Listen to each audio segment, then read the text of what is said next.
So here we are in Fusion 360. We're going to create our deck. The first thing we need to do in order to do that is to insert our floor plan as a canvas so that we can use it as a basis for our design. So we're going to insert straight away our canvas, and we're going to select our face.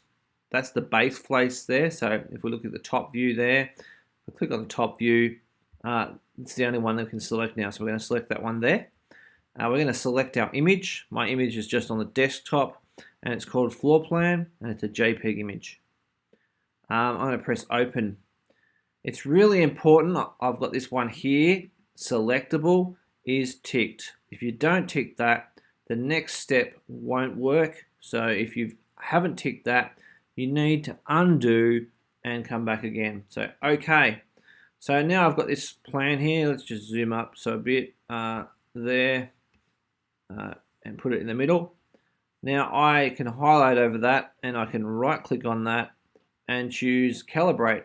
If you don't see calibrate there, that means you need to undo that and make sure that you did tick selectable like I said.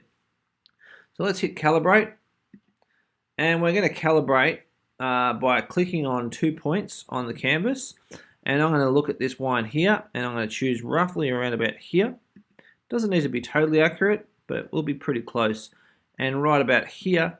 And those two lines are 130 millimeters. I can see that from my thing. 130 millimeters apart, not 7 millimeters. So 130 is what I'm going to type in. And that's basically made it huge, and that's the size that we're actually going to draw our canvas. Now it's actually quite annoying that we can actually select it. So let's just go unselectable now. It's no longer selectable. And basically once you've unselectable it, you can't select it back, so make sure you got it right. Okay, so now we've got this canvas here. I'm going to draw my deck base, and I'm going to use a rectangle to do that, and I'm going to put it once again on the base plane. I'm going to get a spinning wheel of death. Here we go, and I'm going to draw my rectangle from here down to here, and you'll notice that it's not quite totally accurate when I've drawn it out. So I'm going to use the dimension tool to dimension this one as 130 exactly, and I'm going to dimension this one here also as 130 exactly. Sorry, not 130, 200 and 190 is what the measurement is there. 190. Okay, so now that I've got that, that's my base of my deck. I'm going to hit stop sketch. I'm going to go to my home view, and we can see that there. I'm going to turn the canvas off temporarily so I can just see my square, and I'm going to modify that. So modify, click on the object, and I want to go below the canvas, so I'm going to go down to -10, and -10 is going to be quite a thick deck actually. Let's just go -5. In fact, I'm going to go -3. Definitely use -3. So yeah, I wasn't thinking straight there.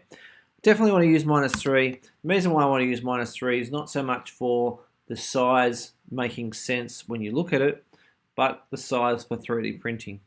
So now that I've drawn that, I'm going to go to my bodies, and I'm going to call that body a deck. If I don't name my bodies, then it gets very confusing later on. So I've got my deck there, and my deck is sitting there nicely. I'm just going to put some piers underneath my deck now. So let's basically just go underneath.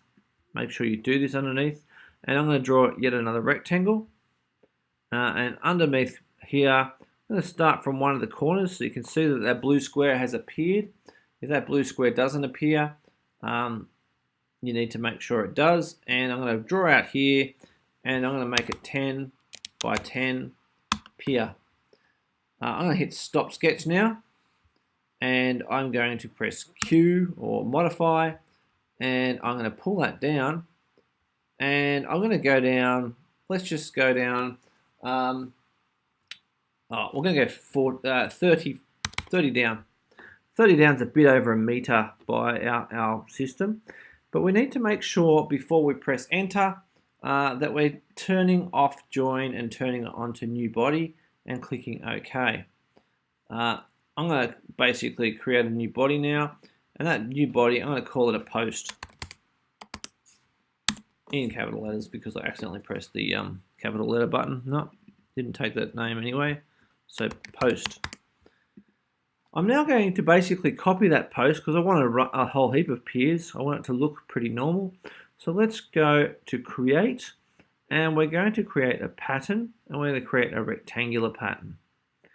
Let's look at the bottom now, and I'm going to choose bodies, not faces. I'm going to select that object, that pier, and then I'm going to select directions.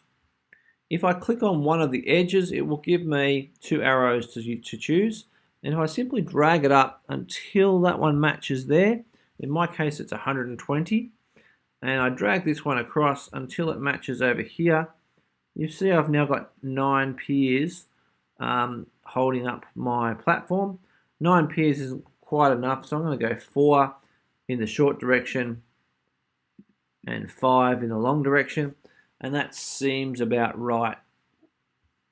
Click OK now, and you'll see now that I've got a whole bunch of posts in my deck that are all the same, and that's what my deck is going to sit on. And when we actually render it, there'll be sand underneath there or something, so that it'll actually look quite okay. We'll probably have to build up a staircase to get to it, but that's fine. So we've got our beach box base. In the next video, we're going to look at how we put the walls up.